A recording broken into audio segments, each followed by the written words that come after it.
What's up, guys? It's Joe at National Sports Entertainment, and I just wanted to go into tonight's NFL game as well as the basketball games I like. So, I don't love every one of these, and I'll be honest. It's mostly because in a lot of these cases, I've noticed, these back-to-backs, like this one's close to a back-to-back. They just played. And I noticed this year a lot of times they've been giving it to the same team twice. So we got the Hornets last time because we thought it was odd they were only getting like 2-3 points. Here with them actually being a favorite, I do like the Hornets in this game. Bulls Cavaliers, I actually like the Bulls again. It's for the same reason. They just played the Cavs, and I think a lot of people and you see how close it was. Cavs won. But I think a lot of people think, it's not going to be close again. 4 points, I still think is kind of light. So I think people are going to be going Cleveland pretty hard here at home. And on this one, Chicago gets the win. If you remember my last video on basketball, I went into why I think the Bulls, they're giving them a mini run right now. Here's Raptors, Pacers. And it's another one where just because of metrics, and again, I think the Raptors are also going to be in like a play-in type of deal.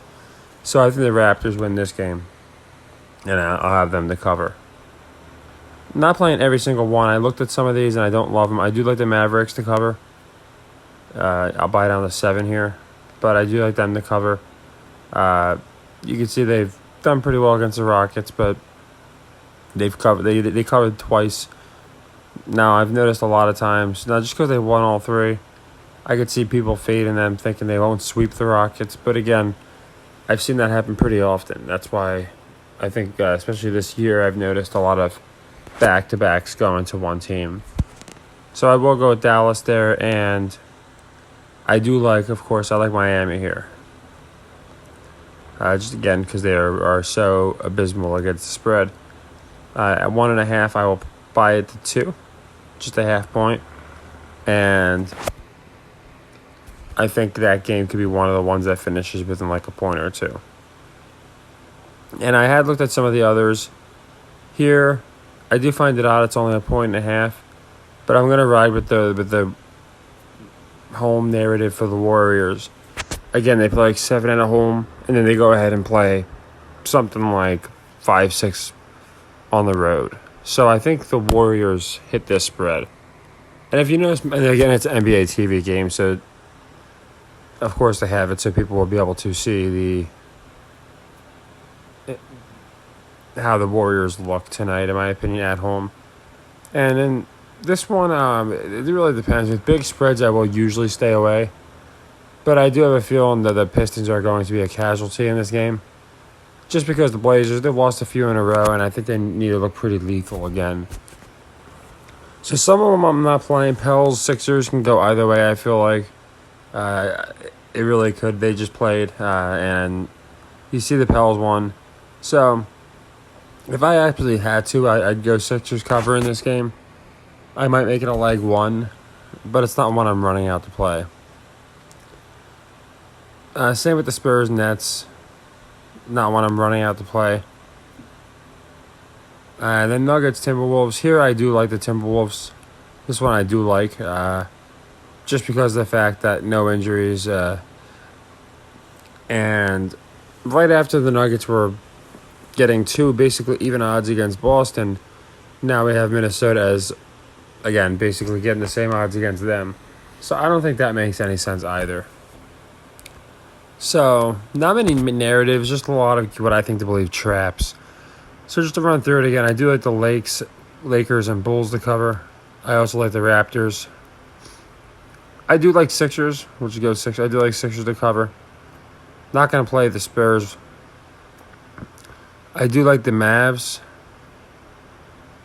Wolves, Warriors, Blazers, and Heat all to cover, okay? So those are basically all my plays, and we're going to throw in the Spurs, and I'll tell you why. I talked to somebody. He commented some cool stuff, and Creaky Joints, he's in my Discord on the YouTube, and he always has good insight. And he says something, and I found it very interesting.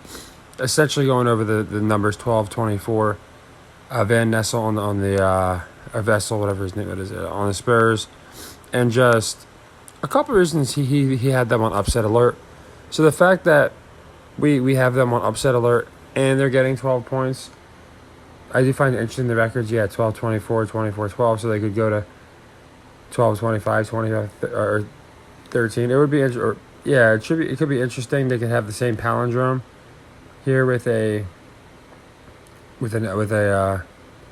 Spurs win too. So it could be interesting. I do like the Spurs cover now that I think about it. So we'll play them all again because, again, usually when we split them at worst, we wind up closing them out. So, Lakers, Bulls, Raptors, Sixers, Spurs, and again, these are all covers. Mavs, Wolves, Warriors, Blazers, and Heat. And remember, we're going to buy the Heat 0.5 point to 2. I know it doesn't sound like a ton, but it does make a difference. And then here, we'll buy down to 7. Okay. So I just want to hit the NBA games and cover them all. Every single one of them is a leg 1. Okay. There's no leg 2s there. There's nothing that I love. I said in my last video, this game fit 2 metrics. And if it's a metric and a narrative, actually. And for that reason, I love Buffalo. It's another 2.5 one, as you can see. But since one of the metrics is actually an against the spread metric, you can see that Cincinnati's 12-3 against the spread. I like Buffalo. I like that minus the 2.5. I'll just have it at 2.5. I'll wait close to 8. If it moves, then I'll make sure I get it at 2.5. But I might be able to get it at 2, minus 2. The reason I like them is pretty simple. 13-3 would be a really historically defying record against the spread. Just teams don't finish in the mid-80s, and I just don't see that happening. So I don't think they could. Sure, I just don't see it happening. Another thing I don't see is them winning because I think they on purpose had the Ravens again. The Ravens lose. If the Bengals win, they clinch the division. Now it's going to be their final Week 18 match will be for the division. So I find it very interesting, and I do think that the Bills cover and win this game. This one will be a leg 2. It just makes sense to me that we plug this one as a leg 2. Only because there's a bunch of games that we do have in play, of course, between the basketball. But as you can see, we have a couple from yesterday that we also have one more college basketball coming up. But we have a couple from yesterday that didn't go through. So, for example, for the Chiefs cover Broncos, I'll make leg 2 the Bills-Bengals game. We're not going to do any leg 3s. We closed every leg 3 yesterday as I went over. You can watch my last video if you didn't see that. Just a tremendous day and a tremendous finish. But so tonight I really like the Bills cover, and I like it as a leg 2. The rest I like as leg 1s. As you can see, some of the basketball I like a little more than others, but I decided, screw it, let's play a whole schedule. It's never not worked out for us before, and I think we close a lot more sequences. So hopefully we push it into the 60s tonight, which I think we will. And again, thank you everyone who's just been awesome, supportive, and everyone that's been tailing and has been excited. I don't blame you guys. This is why we were yanked. So take care. For the football specifically, with both mid-narratives, I really do like this game. And I think the Ravens-Steelers game gave it away. So take care and happy earnings.